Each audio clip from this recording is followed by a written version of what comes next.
Hemos estado viendo en domingos pasados sobre conflictos, la lucha, batalla, estuvimos hablando. Y aquí el pasaje que vamos a usar en esta mañana tiene también el mismo sentir, pero en un aspecto diferente y hasta diríamos mucho más profundo. Habla de guerra también esta porción que he leído. Ahora, Segunda de Corintios, todos los que tomamos tiempo para estudiar la Biblia, aún en los seminarios, es una de las cartas que cuesta mucho organizarla. Pudiéramos decir es la carta que está más mal organizada de los escritos de Pablo. Cuesta, la mayoría ha habido dificultades para poder bosquejarla, para ordenarla. Por lo tanto, la mayoría han optado, como también yo, es dividirla solamente en dos secciones. Los primeros 9 capítulos describen el ministerio de Pablo, su apostolado. Del capítulo 9 al 13, los últimos 4, defiende Pablo su apostolado, su ministerio apostólico. Tiene conflictos, y es de eso que vamos a hablar en esta mañana. Hay muchos problemas que está enfrentando. Y hoy vamos a hablar sobre las acusaciones. ¿Cuánto daño hace la acusación? Y más cuando nos acusan injustamente. ¿Cómo duele eso realmente? Duele. Y en la vida pastoral, bueno, es mucho más fácil todo eso, se da constantemente. Spurgeon hablaba de eso, y muchos lo han dicho. No puedes evitar todo ese tipo de cosas, que te acusen. Nomás procura que ese tipo de acusaciones no sean ciertas. No sean ciertas. Hace tiempo tuvimos una familia y se fue de la iglesia. No aquí, estábamos en otro lado. Ella venía a la iglesia, la hermana, la mujer, venía a la congregación, traía sus 3 hijos. El hombre también venía de vez en cuando, pero era un desgraciado, lo digo con toda claridad la palabra. No conocía el evangelio, pero venía casi a menudo venía. Era muy constante, más que muchos de los cristianos. Pero este hombre malvado andaba molestando a las hermanas de la iglesia. Las que miraba que estaban solas, se acercaba y hasta les ofrecía cierto dinero. Era algo perverso que no quiero ahondar sobre ello. Lo que hice, hablé seriamente con la señora y se armó un relajo grande y me acusaron grandemente que a mí no me importaban las almas. Ella no le dije lo que estaba pasando, porque si le decía se iban a divorciar, se iban a separar. Y yo, por preservar el matrimonio, la unidad familiar, quería manejarlo de otra manera y no dije eso a la mamá, digo a la señora. ¿Y qué pasó? Se fue, pero fue hablando cosas espantosas, acusaciones contra mí. Digo, a mí no me molestaba, por supuesto. Me dolieron porque ella no entendía la razón, lo que estaba pasando. Si yo hubiera dicho la causa por la cual hablé con su marido de estas cosas, si yo hubiera dicho eso a ella, hubieran terminado destruyendo el matrimonio. Ella no entendió que lo que hice fue para salvar su matrimonio. Ella no lo entendió, no lo sabía, y duro las acusaciones cuando son injustas, no las entendemos. ¿Por qué? Y Pablo, el apóstol, enfrentó una multitud de acusaciones. ¿Cómo manejarlas? ¿Qué hace usted cuando lo acusan? póngase a pensar. Cuando lo acusan, hay mucho el propósito detrás de destruir el carácter de la persona, difamarla.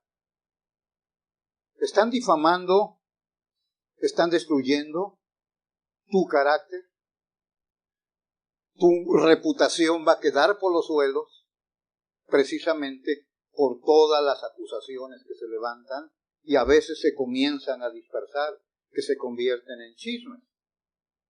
Ahora, Pablo, basta leer el capítulo 6, el capítulo 11 de la segunda carta a los Corintios, todo el conflicto que su vida enfrentó. Dice, de los falsos hermanos. Él enfrentó muchos problemas. ¿Cómo vamos a manejar ese tipo de cosas? Por eso muchos tienen problemas emocionales, porque no saben manejar eso, la crítica. Que alguien te critique, que te acuse, muchos no lo saben manejar. Ya saben que la crítica abunda.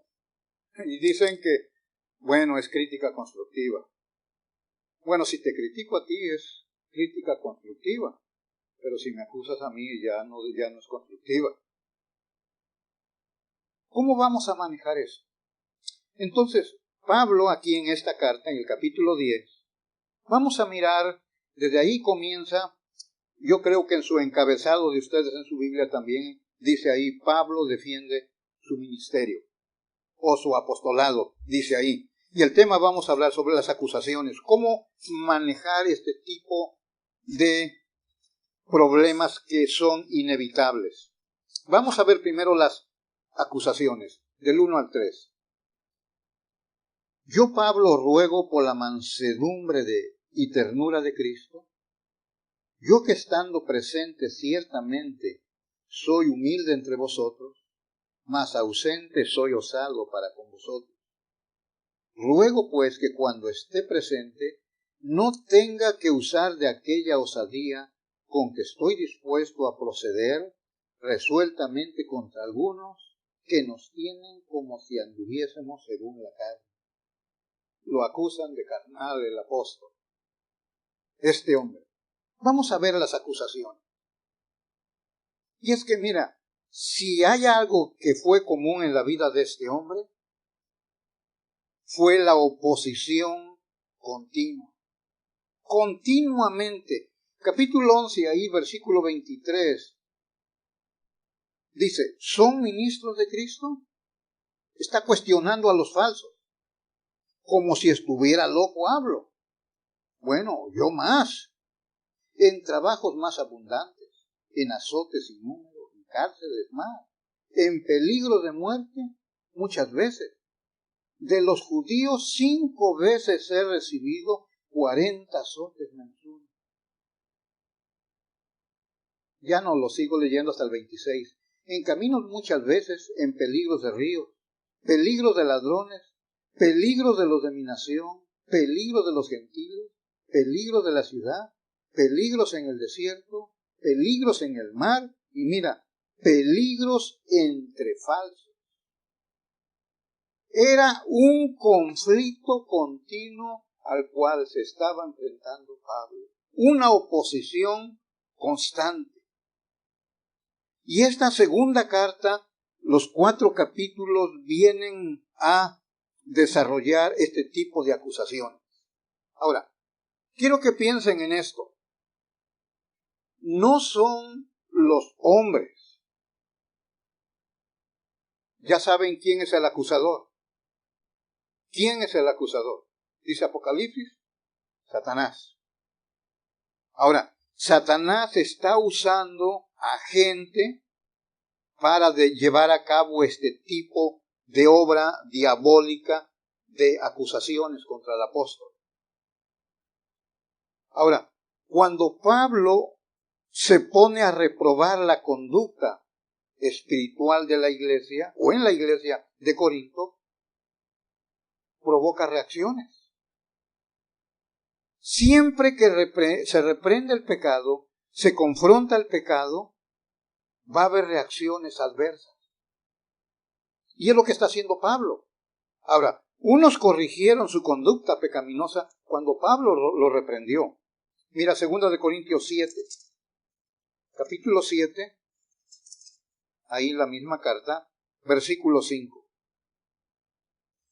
Porque de cierto cuando vinimos a Macedonia, ningún reposo tuvo nuestro cuerpo, sino que en todo fuimos atribulados, de fuera conflictos, de dentro temores. Pero Dios, que consuela a los humildes, nos consoló con la venida de Tito, y no solo con su venida, sino también con la consolación con que él había sido consolado en cuanto a vosotros, haciéndonos saber vuestro gran afecto, vuestro llanto, vuestra solicitud por mí, de manera que me regocijé aún más. Estaba contento Pablo porque había un grupo de creyentes que habían aceptado la corrección a la cual él los estaba sometiendo. Miren el capítulo 7, versículo 13 ahora. Por esto hemos sido consolados en vuestra consolación, pero mucho más nos gozamos por el gozo de Tito, que haya sido confortado su espíritu por todos vosotros. Pues si de algo me he gloriado con él respecto de vosotros, no he sido avergonzado, sino que así como en todo os hemos hablado con verdad, también vuestro gloriarnos con Tito resultó en verdad, y su cariño para con vosotros es aún más abundante. Todo este es el resultado que ellos aceptaron la corrección. Porque si ustedes recuerdan la primera carta, capítulo 5, había un hombre que había cometido pecado como incesto, el hijo teniendo relaciones con la esposa del papá. Y la iglesia, en vez de reprender el pecado, estaban orgullosos de este tipo de conducta. Pablo escribe la segunda carta porque le avisaron de este problema que había en la iglesia. Pablo escribe la segunda carta para corregir ese problema y unos entendieron y corrigieron su vida. Pero otros no. Mira el capítulo 11. Estos, más bien capítulo 10, verso 2, ahí en nuestro texto, dice que hay algunos ahí. Ruego pues que cuando esté presente no tenga que usar de aquella osadía con que estoy dispuesto a proceder resueltamente contra algunos. Había algunos que no aceptaron la reprensión de Pablo. Y como no la aceptaron, miren el 12:21. Que cuando vuelva me humille Dios entre vosotros y quizá tenga que llorar por muchos de los que antes han pecado y no se han arrepentido de la inmundicia y fornicación y lascivia que han cometido. Estos no aceptaron la reprensión de Pablo. Bueno, dice, cuando yo regrese, vamos a tratar con ellos. Ahora, estos que no se arrepintieron, su resentimiento contra Pablo iba en aumento.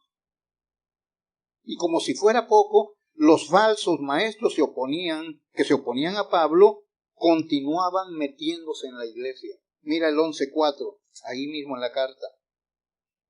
Porque si viene alguno predicando a otro Jesús, alguno, o sea, falso maestro, que el que os hemos predicado, o si recibís otro espíritu que el que habéis recibido, u otro evangelio que habéis aceptado, mira, bien que lo toleran, que lo soportan. O sea, estos rebeldes estaban aceptando la falsa enseñanza de los falsos maestros. Entonces Pablo tiene este conflicto y comienzan las acusaciones. ¿Cuáles son las acusaciones? No vamos a ir a todos los pasajes, nomás los que escriben por ahí les voy a dar. 1 Corintios 9, 11 al 18. Vayan allá, pero solamente voy a leer unas frases ahí. 1 Corintios 11. La primera acusación que lanzan contra Pablo es que él no acepta ofrenda. No acepta ofrenda. Oh, eso no es nada nuevo es una contradicción con lo del presente. Quieren más ofrenda a los falsos. Si tienen el 9, Primera de Corintios 9. ¿Sí lo tienen? Versículo 11 en adelante. Si nosotros sembramos entre vosotros lo espiritual, ¿es gran cosa que si segáramos de vosotros lo material? Si otros participan de este derecho sobre vosotros, los falsos, ¿cuánto más nosotros? Pero no hemos usado, dice el apóstol Pablo, este derecho, sino que lo soportamos todo para no poner ningún obstáculo al evangelio de Cristo. Yo no voy a valerme ni aprovecharme de eso. No quiero sacar ventaja. Todo desde el versículo 11 hasta el 18. Pero digo, no quiero leer para no tomar mucho tiempo. Pablo no acepta ofrenda. Le mandaban otras iglesias le mandaban ofrendas para llevar a cabo su ministerio. Pero nunca aceptó ofrendas de la iglesia de Corinto. Y fue para que no lo calumniaran, no lo acusaran más. Otra cosa de lo cual lo acusaban, como no aceptaba ofrendas, era un trabajador secular. Hechos capítulo 18, ahí se encuentra en Corinto. Si buscan ahí, Hechos 18, Pablo está en Corinto, ahí en la ciudad, es donde comienza su ministerio para fundar esta iglesia. Después de estas cosas, dice Pablo, salió de Atenas y fue a Corinto, y halló un judío llamado Aquila, natural de Ponto, recién venido de Italia con Priscila su mujer, por cuanto Claudio había mandado que todos los judíos saliesen de Roma.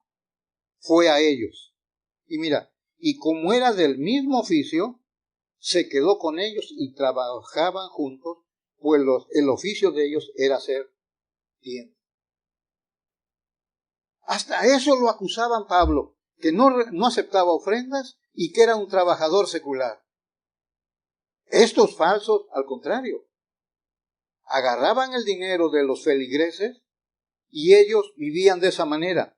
Ahora, no quiero que malentiendan, Pablo sí recibía ofrendas, pero de otras iglesias, porque los de Corinto era una iglesia muy problemática, y por eso Pablo no quiso agarrar ofrenda de ellos. Otras iglesias, como la de Macedonia, los filipenses, dicen que les mandaban ofrendas. Otra cosa de la cual lo acusaban es que no sabía hablar. Mira, el capítulo 10 ahí en 2 de Corintios, donde estamos. 10:10. Mira lo que decían, dice, porque a la verdad, dicen, las cartas son duras y fuertes las de Pablo, mas la presencia corporal, débil, y la palabra, menospreciable. La otra versión usa la palabra tosco. No sabe hablar Pablo. Mira el 11:6. Pues aunque sea tosco en la palabra, no lo soy en el conocimiento. En todo y por todo lo hemos demostrado. Pero ellos lo están acusando de que ni sabes hablar, Pablo. Y tú dices que eres el apóstol. O sea, son acusaciones. Oiga, eso duele mucho cuando te dicen eso.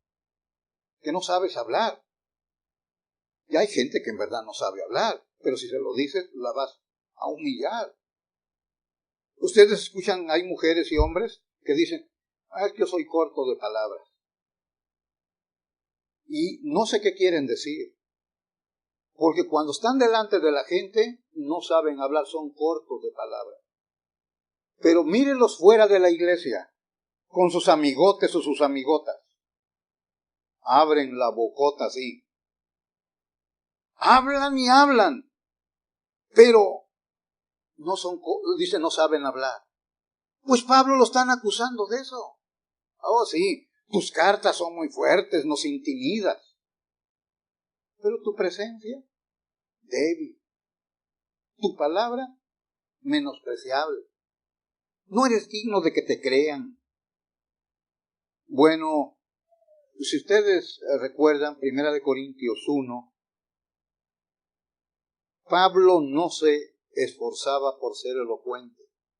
Pablo no. Dice el 1:17 de 1 Corintios. Pues no me envió Cristo a bautizar, sino a predicar el Evangelio, no con sabiduría de palabra, para que no se haga vana la cruz de Cristo. No con palabras de sabiduría. Y si siguiéramos leyendo el capítulo 1 y capítulo 2 de Primera de Corintios, dice ya que en la sabiduría del mundo el hombre no conoció a Dios. ¿Cómo el hombre llega a experimentar conversión? Por la locura de la predicación. Ese es el vehículo que Dios usa para tocar el corazón. La locura de la predicación. Pablo dice, yo predico a Cristo y a este crucificado. Entonces lo acusan de que no recibe ofrendas. Lo acusan de que tiene un trabajo secular. Lo acusan de que no sabe hablar. Pero lo acusan también en el verso 10:10 de ser un cobarde. Porque a la verdad, dicen las cartas, son duras y fuertes, mas la presencia corporal débil. Habla de cobarde, tímido.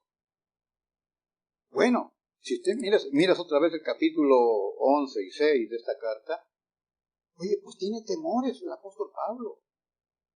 Lo azotan, lo persiguen, no come a veces no duerme. O sea, este hombre es de carne como ustedes y como yo. Y lo miran débil. Y lo acusan, dice, tu presencia débil, dice la versión de las Américas, débil. Oiga, todo ese tipo de acusaciones a cualquiera lo hubiera derribado. Pero no al apóstol Pablo.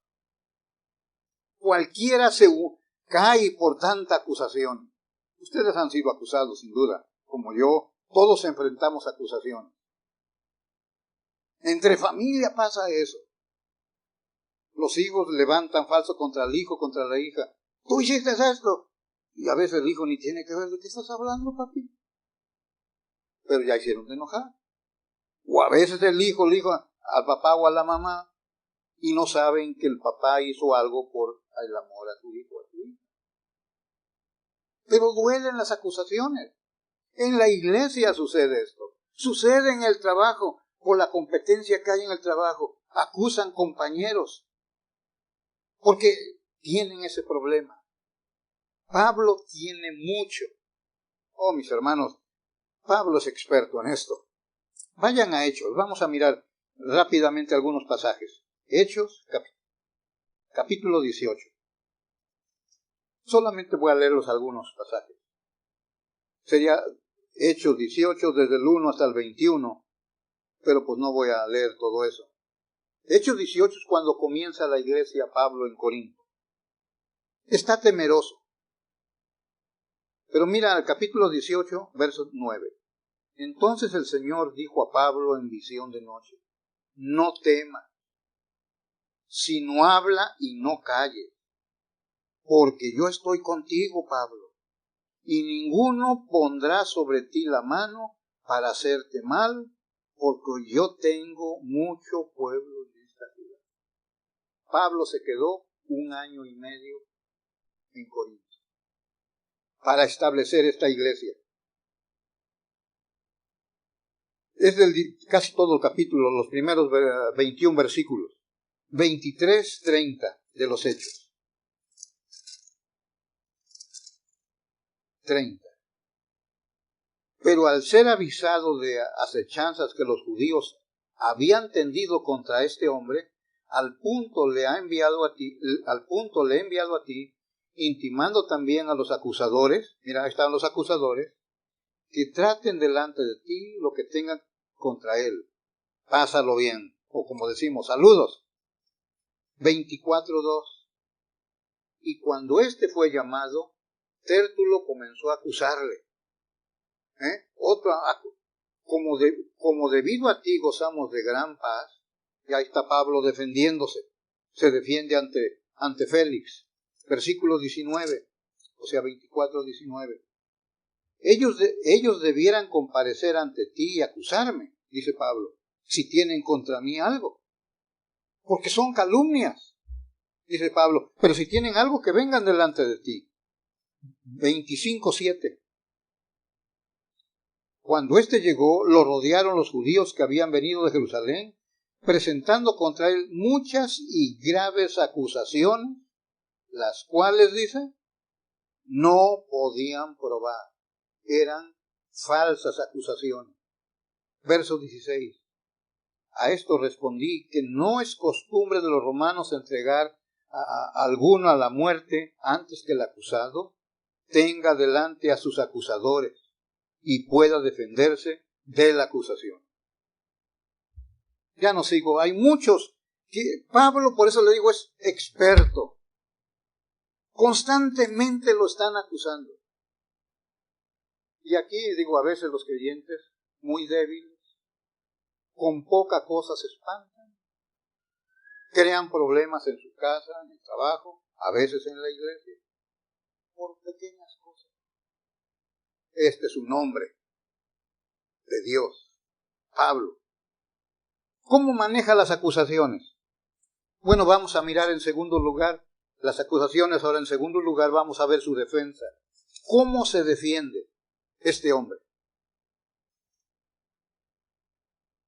No olviden que hay muchos dardos del enemigo y dardos que están encendidos, dice Efesios 6:16, que se lo están lanzando contra Pablo. Dice de fuego, ardiendo. Habla de la intensidad de los ataques.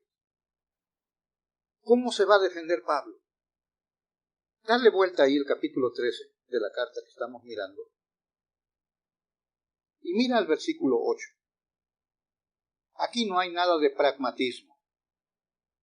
Que según tú lo veas, yo pienso así, tú piensas así, tú me respetas a mí, yo te respeto a ti. No, aquí no hay pragmatismo. Pablo dice, 13:8. Porque nada podemos contra la verdad, sino por la verdad. Escúchalo bien. Porque nada podemos contra la verdad, sino por la verdad. ¿Cómo se va a defender Pablo de las acusaciones? ¿O cómo va a atacar cuando lo están acusando? Bueno, como dice el 13:8, lo único que tiene él es la verdad. Y mis hermanos, la verdad es muy peligrosa. Muy peligrosa. Por eso la mayoría trata de evitar la verdad. Es mejor la mentira o ocultar la verdad. Pero la verdad es muy difícil. Es conflictiva, divisiva. Pero la verdad es la verdad. El mundo del pragmatismo dicen que no hay verdades absolutas. Todo es gris. Yo pienso así, mira. ¿Tú cómo piensas? Yo te respeto lo que tú piensas. Quiero que me respetes como yo pienso. Eso se llama pragmatismo. Eso no es bíblico. Eso es diabólico. Porque la verdad solamente, cuando son absolutas, solo es verdad. Todo lo demás es mentira. Y Pablo va a usar para su defensa solo la verdad. Por eso en Efesios 6 dice que toma el escudo de la fe. Si tienes, ve a Efesios 6, ahí, para los que no saben esta porción de la Biblia. Capítulo 6 de Efesios.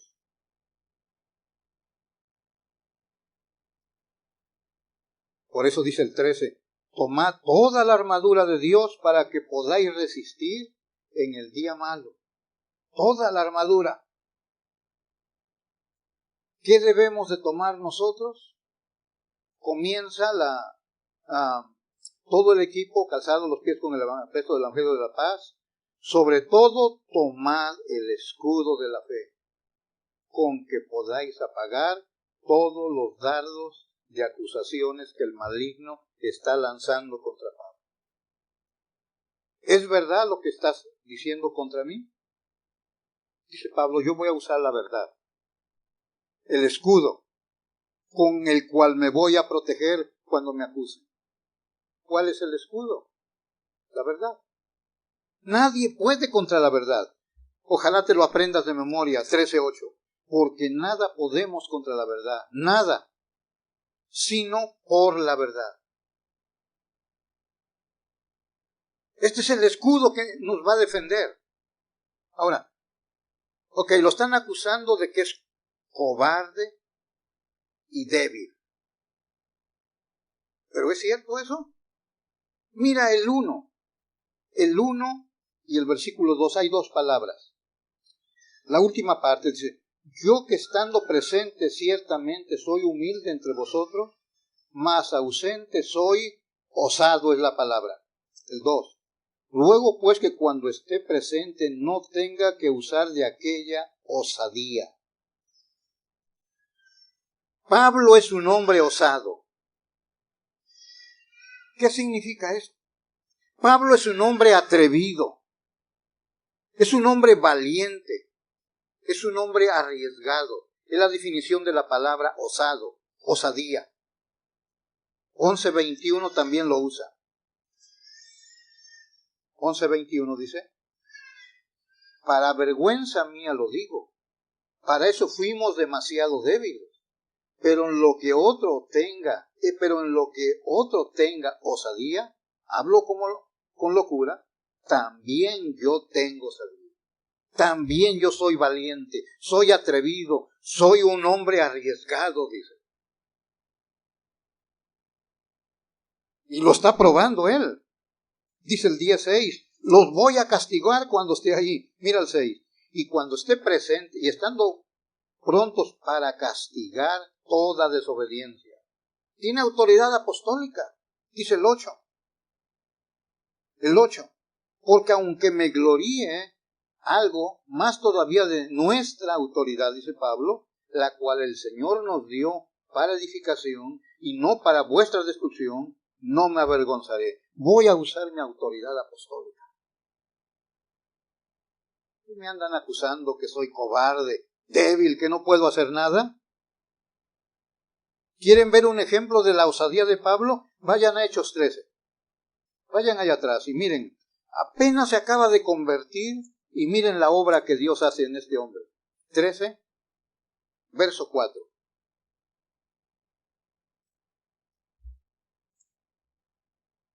Que es débil.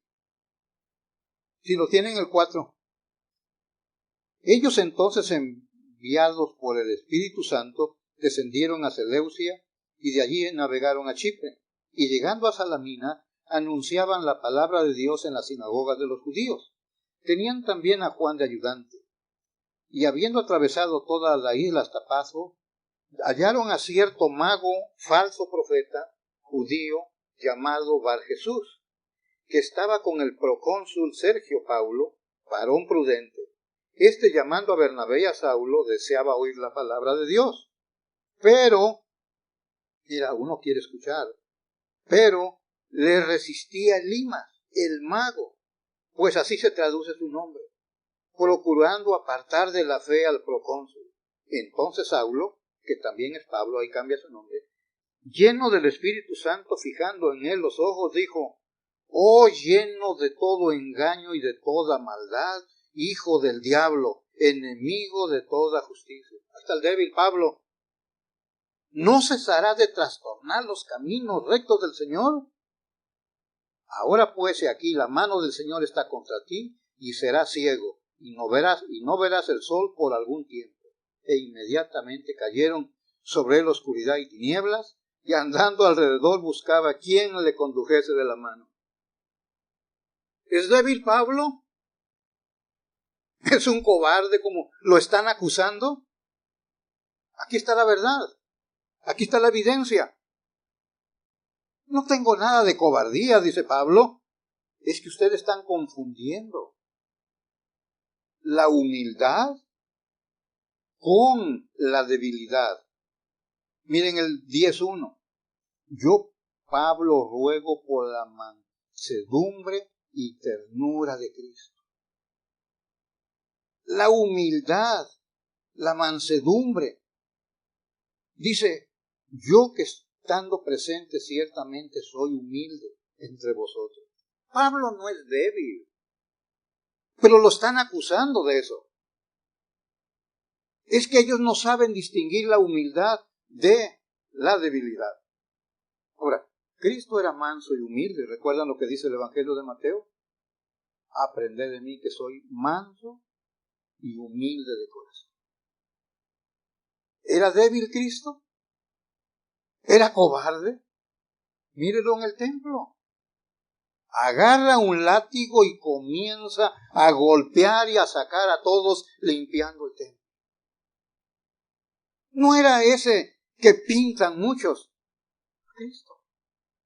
Esas mesas sólidas de madera, algunas de piedra, comenzó a volcarlas y todo lo que creó en el atrio del templo. ¿Es débil Pablo? ¿Era débil el Señor Jesús? No, pero de eso lo están acusando. Pero Pablo, su defensa, dicen, aquí están las pruebas. ¿Cobarde? ¿Débil? No, no hay nada de eso. No saben identificar la virtud que en Pablo reinaba era la humildad. Era la humildad. Entonces Pablo dice, miren, en su defensa, lo primero que él hace va a identificar al enemigo. Dice el verso 10:3, no según la carne, no, mi lucha no es carne, no es carnal, es una lucha en la esfera espiritual. El 3 y el 4 habla de la palabra militamos, el 4 habla de milicia, guerra, soldados, lucha. ¿Con quién Pablo está luchando?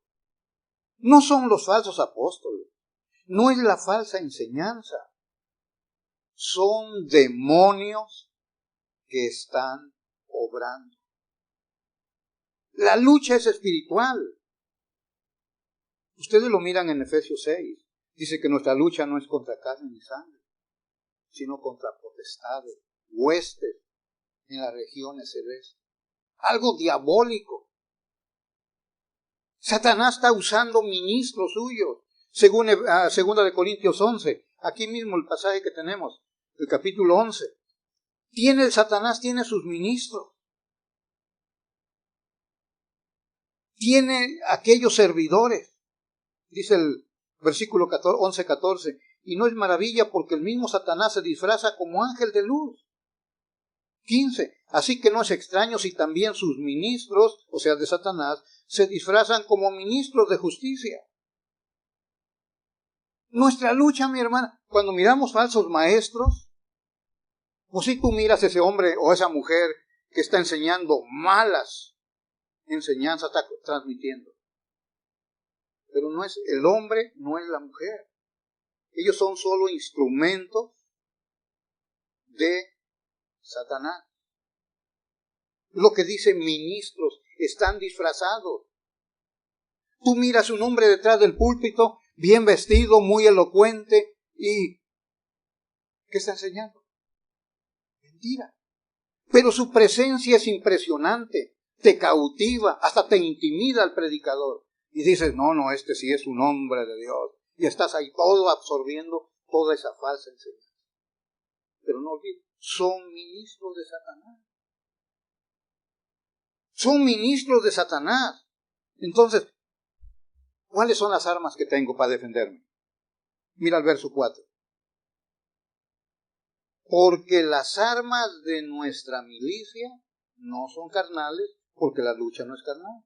Mira, sino poderosas en Dios. Las armas que nos ha dado, poderosas en Dios. Su objetivo es la destrucción de fortalezas, de derribar argumentos, altivez, todo lo que se levanta contra el conocimiento de Dios. Estas armas que Dios nos ha dado son armas poderosas en Dios.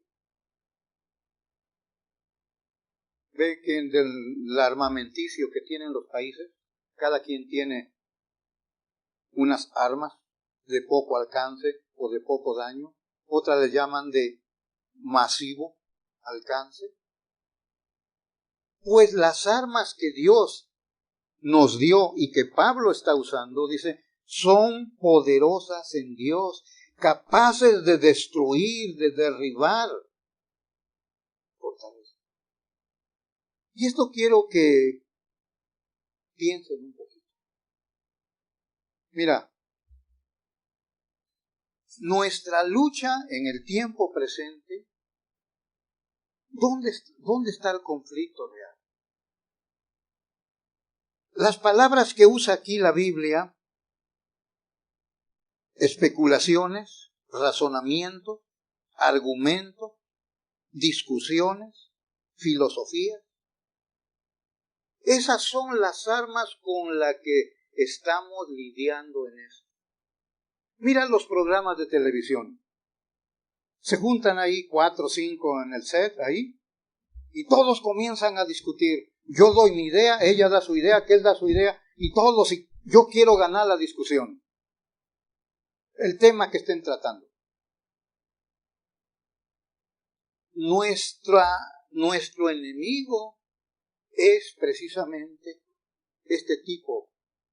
Son de ideas, de argumentos, de especulaciones, que se han levantado como fortalezas para que el hombre no conozca a Dios. Por eso se enfrascan mucho en discusiones. Y Pablo dice, tengo unas armas poderosas que van a destruir toda esa forma de pensamiento.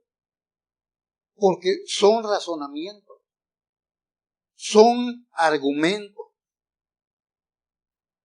Ustedes miran esa organización de los transgéneros y todo eso, como se han agrupado los LGTB, como le llaman, LGBT, todo ese tipo de este grupo. ¿Cómo es posible que el 2% haya impactado el mundo? Que casi somos 8 billones de habitantes en el mundo. ¿Cómo es posible que un grupo tan pequeño aquí en América, en Estados Unidos, comenzó y ha llegado a todo el mundo? Todo se fraguó, se originó en ideas. Miren las personas que entrevistan en la televisión, en la radio.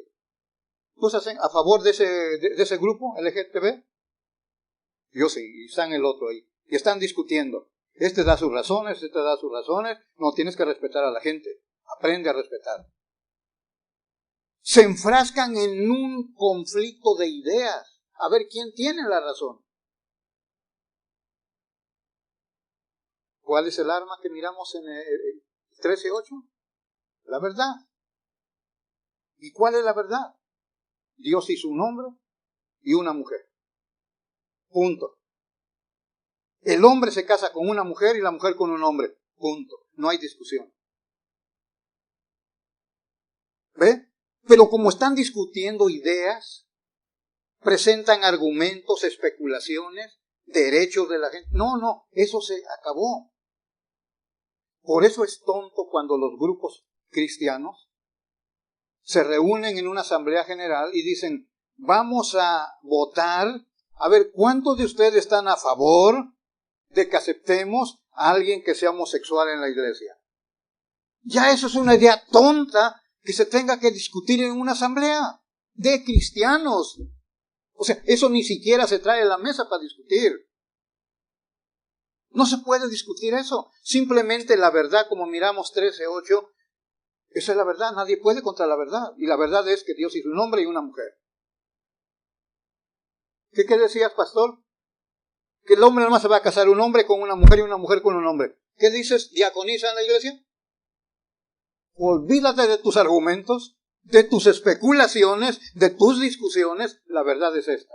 Dios hizo un hombre y una mujer. Y punto. ¿Te das cuenta?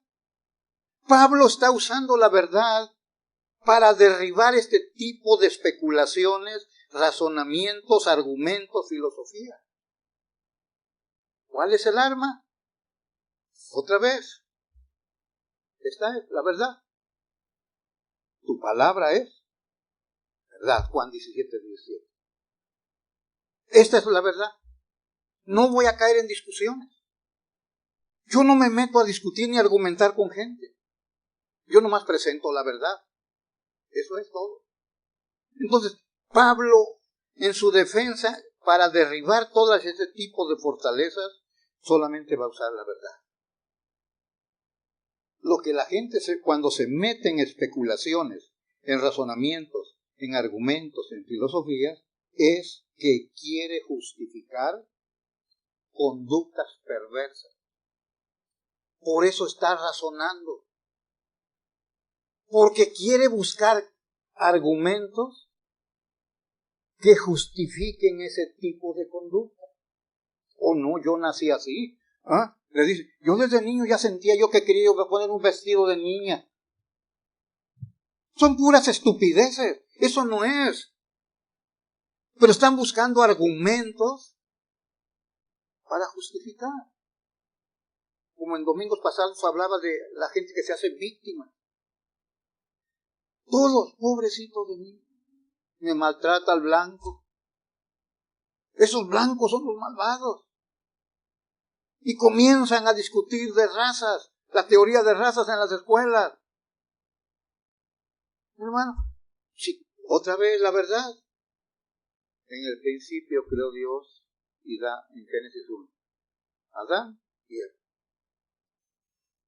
Llegas a Hechos 17, todos de una sola sangre. Dios los ha hecho. Y miras que aquel está más negrito que este. No sé.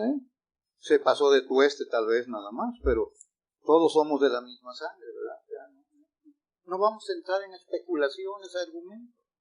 Entonces, lo que Pablo aquí en esta porción, el texto que estamos viendo, en su defensa, lo que él quiere es derribar toda esa forma de pensamiento, toda esa forma de argumentos, de filosofía. ¿Cómo vamos a ganar la discusión? ¿Tengo mis mejores argumentos? No. La verdad la voy a presentar. Y cuando tú conoces la verdad modifica tu forma de pensar. La verdad. No estamos hablando de argumentos. Ahora, esto es increíble, por eso la gente no lo mira como algo razonable. Pero ponte a pensar lo que hizo Dios en el libro de Josué.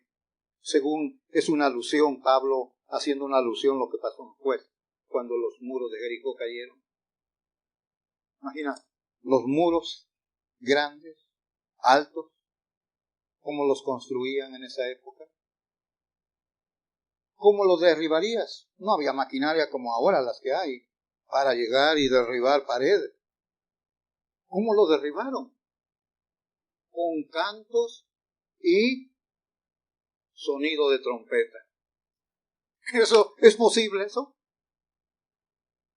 Sí, bueno, es que es Dios. Otra vez. Por eso cuando vamos a derribar argumentos, todo es nomás la verdad. Predica la verdad, enseña la verdad y la verdad va a destruir todo. Solamente eso. Imagínalos ahí en Jericó, 7 días dando una vuelta.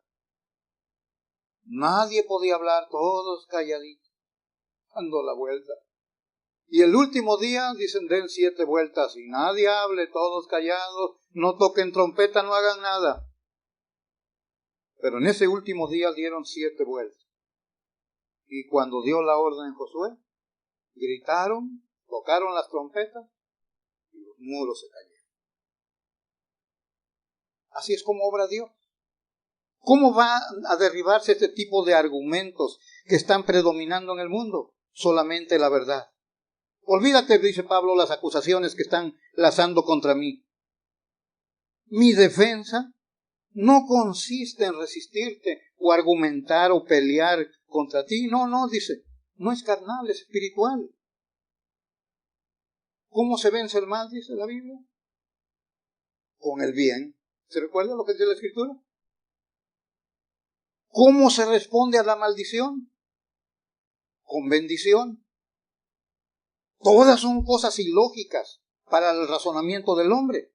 pero está escrito en 1 de Pedro 4, 21 al 23. Sí, y nos dejó el ejemplo. Cristo dice que cuando lo maldecían, no maldecía, bendecía, y nosotros nos dejó ese ejemplo para que sigamos en sus pisadas. No seas vencido con, dice que venzas el mal con el bien. Por último, vamos a hablar cuál es el anhelo de Pablo en medio de todas las acusaciones que están lanzando contra él en esta guerra de ideas. Bueno, su anhelo es en el verso 5. Si tienen ahí su Biblia, derribando argumentos y toda altivez que se levanta contra el conocimiento de Dios y llevando cautivo todo pensamiento a la obediencia a Cristo. Mi hermano, el anhelo de Pablo, el anhelo supremo, su pasión, su devoción santa es que Dios sea conocido. Por eso está dispuesto a luchar para derribar todas esas fortalezas. Él va a remover todo obstáculo que se interponga en lograr cumplir su anhelo, que Dios sea conocido. Toda altivez, dice, la soberbia, la arrogancia del hombre que se levanta contra el conocimiento de Dios. Pablo está dispuesto a esta lucha porque su anhelo es que Dios sea conocido. Mira, toda lucha, todo conflicto que busca derribar solo tiene un fin en la vida de Pablo: que Dios sea conocido. Por eso todo lo que tuvo que pasar, lo que leíamos en el capítulo 11. Sí, que Dios sea conocido. Eso es lo que consume la vida de Pablo. Él lo llama una necesidad. Una necesidad. Pablo se aterroriza en solo pensar que pueda ignorar este ministerio. Se aterroriza él, que pueda impedírsele dar a conocer a Dios. Mira, 1 Corintios 9. Estamos en la segunda, ahora vayan a la primera. Capítulo 9. Si ya lo tienen ahí. Ya leímos unos pasajes hablando de la ofrenda, pero el 15. Pero yo de nada de esto me he aprovechado, o sea, del dinero de los de Corinto, ni tampoco he escrito esto para que se haga así conmigo, porque prefiero morir antes que nadie desvanezca mi gloria. Pues si anuncio el Evangelio, no tengo por qué gloriarme, porque me es impuesta necesidad. Y ay de mí si no anuncio o si no anunciare el Evangelio. Pablo, ustedes lo miran en sus cartas, se siente comprometido. En Romanos 1 dice, soy deudor. Me siento responsable con una deuda frente a los gentiles y los judíos. Quiero llevarles el mensaje de Cristo. Dios bendiga al hermano David, que sigue fiel con este ministerio. Bendito ministerio este que Pablo tiene en su corazón, que lo consume. Que Dios sea conocido. Que Dios lo conozcan. ¡Ay de mí! Le da miedo a Pablo caer en eso si no anuncio el Evangelio. ¿Y dónde quedaron las acusaciones? Dice, esas no me van a distraer. No, que el Dios no conocido quiero que sea conocido. Hechos 17, 23. Es lo que está haciendo Pablo en Atenas, con esos sabios, según ellos, tontos sabios en Atenas. 17, 23.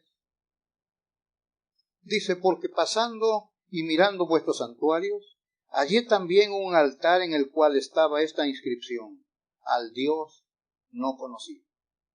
Dice, bueno, al que vosotros adoráis, pues sin conocerle, es a quien yo os anuncio.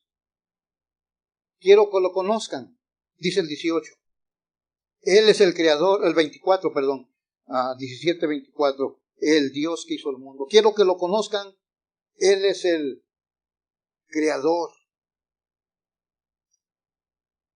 Él es el que hizo todas las cosas, dice el 26, y de una sangre ha hecho todo linaje de los hombres, lo que le estaba mencionando, que están peleando la teoría de razas, ahí está, para que habiten sobre la faz de la tierra, y les ha prefijado el orden de los tiempos y los límites de su habitación. Quiero que conozcan a este Dios, dice el 28, porque en Él vivimos y nos movemos y somos. Sí, nuestra vida está en sus manos. Él controla todo. ¿Sí? Luego sigue el 30. Pero Dios, habiendo pasado por alto los tiempos de esta ignorancia, ahora manda. Este es el Dios que debe de ser conocido. Manda a todos los hombres en todo lugar que se arrepientan. Quiere que lo conozcan como juez. 31. Por cuanto ha establecido un día en el cual juzgará al mundo con justicia, por aquel varón a quien designó, dando fe a todos con haberle levantado de los muertos. Este es el Dios no conocido. Pablo dice, quiero que lo conozcan. Por lo tanto, toda especulación, como miramos, o las acusaciones que miramos en el primer punto, esos no me van a distraer de mi anhelo.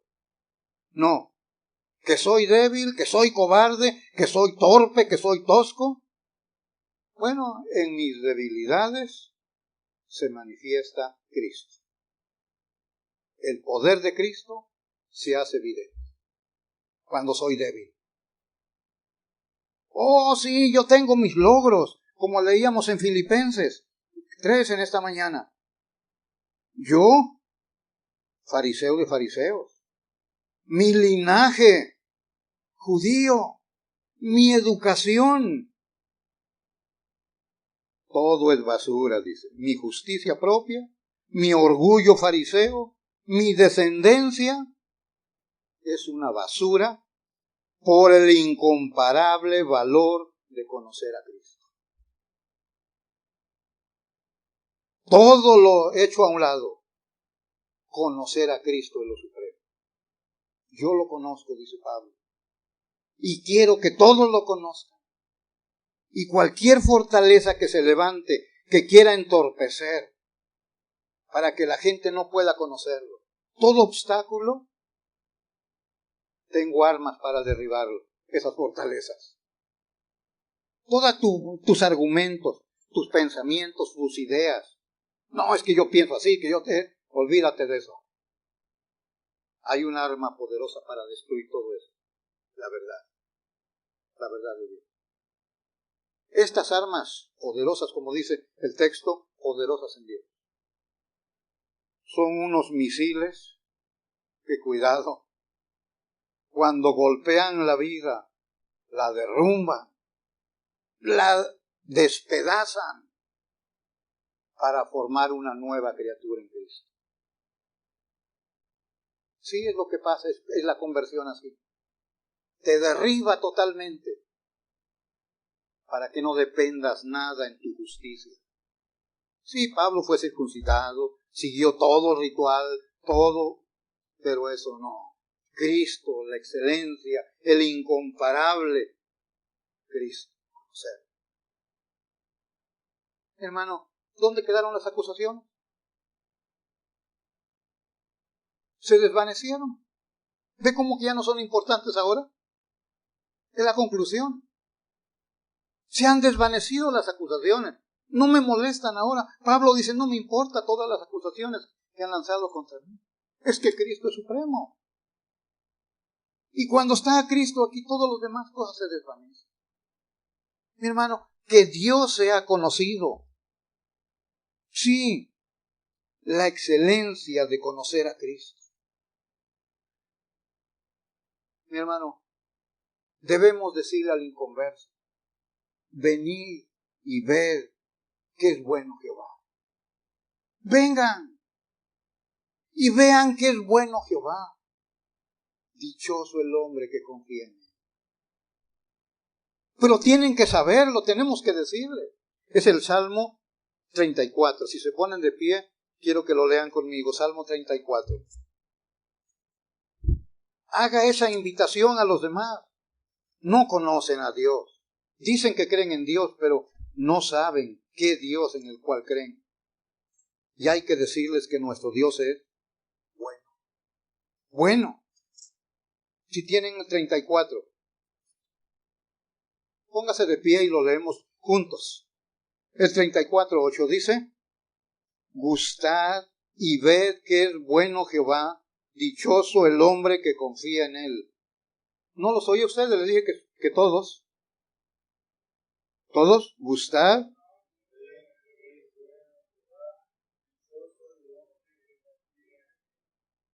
Gustad y ved. Vean que es bueno Jehová. Es dichoso el hombre el que confía en él. Es dichoso. Léanlo conmigo otra vez. Terminamos. Gustad, bueno Jehová, dichoso el hombre que confía en él. Gloria a Dios. Padre, gracias en esta mañana por tu palabra.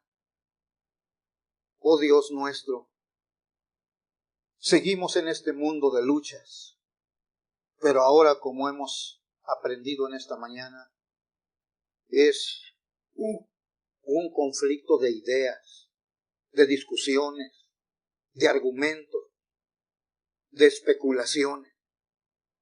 Padre, pero nos has dado la verdad, y ella es única, y nada podemos contra la verdad, solo con la verdad. Padre, gracias por tu palabra que nos has dado. Ella nos unifica porque es la verdad, Padre. Te damos gloria y te damos gracias.